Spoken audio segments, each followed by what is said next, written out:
Sometimes the Lord calls us out during a time of trouble when we are most vulnerable, and He calls for a decision of surrender and commitment. Good morning. This is Pastor Ernie Lewis of the Blue Point Church in Sisney, Illinois, with your thoughts for Tuesday. Jacob was one of the twin sons of Isaac, whom God had predicted would rule in his family despite the fact that he was not the firstborn, but Esau was. Jacob worked hard to deceive his brother and to steal his birthright, as well as stealing the blessing from his father as a patriarch of God's chosen people.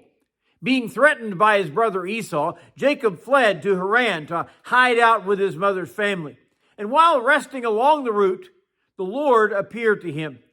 The Bible tells us that a ladder stretched down from heaven with angels that were ascending and descending in this vision. And God appeared at the very top of the ladder to introduce himself as the God of Abraham and Isaac. And then God gave him the same covenant he had given to Abraham when he said, "This land where you travel will be yours one day, and your descendants will be like the dust of the earth, innumerable." God also promised the watchful care and protection that he would give him until he returned to his father. So when Jacob awoke from his sleep, he placed a stone of remembrance there. He poured oil over it to set up an altar. And he says in Genesis chapter 28 and verse 19, "And he called the name of that place Bethel, and he made a vow saying, 'If God will be with me and keep me in this way that I'm going, and give me bread to eat and clothing to put on, so that I come back to my father's house in peace, then the Lord shall be my God. And this stone which I have set up as a pillar shall be God's house. And of all that you give me, I will surely give a tenth to you.'" Now be sure to notice all the parts of this commitment that Jacob has made to his God. First of all, he has worshiped God here, placing this altar, pouring out the oil as an offering, a stone of remembrance. He said, "This place is going to be called Bethel because this is where I met with God." In the second place, he placed his full trust in God, saying, "If God is going to be with me, he's going to feed me and bring me back to my homeland in peace, then I will serve him with all that I have and all that I am." His statement was, "Then the Lord will be my God."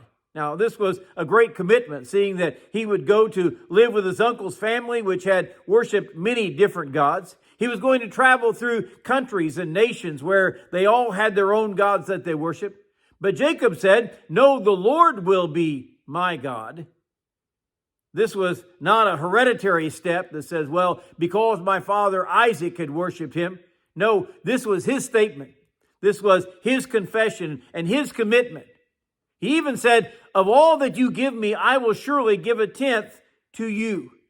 Now, I realize that some people think that when you talk about tithes or offerings or finances, you're getting a little bit too personal. You shouldn't meddle in other people's affairs like that. But Jacob essentially said, "I am yours.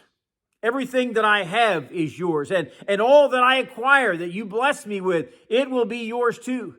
I will give a tenth of it back to you because you have blessed me, because you are my God." I hope that we have made that kind of commitment today, saying, "I'm going to trust in God. No matter what, no matter where I go, no matter what happens in this life, Lord, I trust in you. And I commit my life to you."